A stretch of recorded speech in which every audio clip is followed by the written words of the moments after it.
ولې په جګړې کې د رهبرانو اولادونه نه مري؟ ګران لیدونکو السلام علیکم. دا د خوشحالۍ خبره هم ده چې په جګړه کې زموږ د رهبرانو اولادونه نه دي وژل شوي، ځکه دوی هم انسانان دي. خو دا د ټولو افغانانو لپاره یوه پوښتنه ده چې په دې 40 کاله جګړه کې ولې یوازې د خوارانو او غریبانو زامن مري او د رهبرانو اولادونه مزې او چړچې کوي؟ همدا رهبران دي چې د غریبانو زامن یې مخته کړي او په یوه او بله خوا یې وژني، خپل اولادونه په 7 دیوالو کې ساتي او یا یې هم بهر ته لیږي چې زده کړي او ښه ژوند وکړي. دا کیسه اوسنۍ نه ده، بلکې د جهاد له پیل سره ډیرو جهادي رهبرانو خپل زامن بهر ته په زده کړو پسې ولېږل، خو د غریبانو زامن یې تشویقول چې افغانستان ته لاړ شي او جهاد وکړي، چې په پایله کې ډیر هغه غریبان یا ووژل شول او یا معلول شول او که په وجود ښه هم دي تر اوسه یې په نس کې اوبه نه تودېږي. خو بهر ته تللي د رهبرانو زامن هم هغه وخت او هم اوس په مزو کې ژوند کوي چې دلته پیسو بیلګې یادې کړو.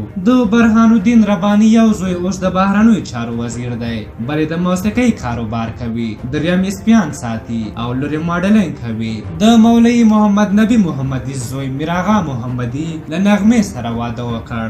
د شیر محمد عباس تانکزي زامن او لورانې په دوبۍ او قطر کې زده کړې کوي. د حکمتیار لورانې ماسټري لري، زامن یې چاټ پاټ په لوکس دریشیو کې ګرځي او د چکرو لپاره په هیوادونو ګرځي. د سټایلش مجاهد ډاکټر عبدالله لور په هند کې پتلون کړی ګرځي. د سیاف او دوستم زامن په پارلمان کې ناست دي. د احمد شاه مسعود زوی په انګلستان کې زده کړې وکړې.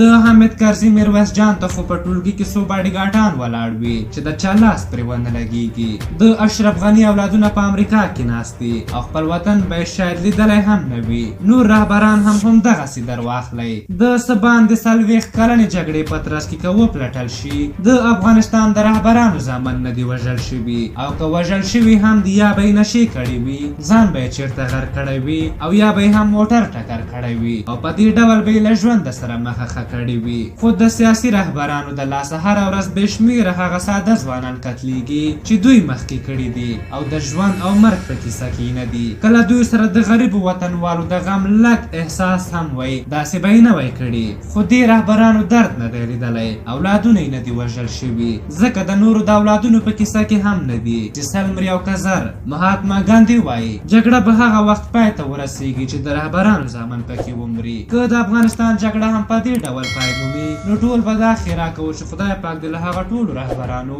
د دوی اولادونه واخلي چې په افغانستان کې د جګړې وربل کړی دی. په هر حال تاسو د دغې موضوع په هکله څه نظر لرئ؟ خپل نظرونه مو راته په کومنټ کې ولیکئ. که زموږ دغه ویډیو مو خوښه شوې وي ضروري لایک کړئ. تر بلې ویډیو مو په لویو بخښونکي خدای سپارم. د الله په امان.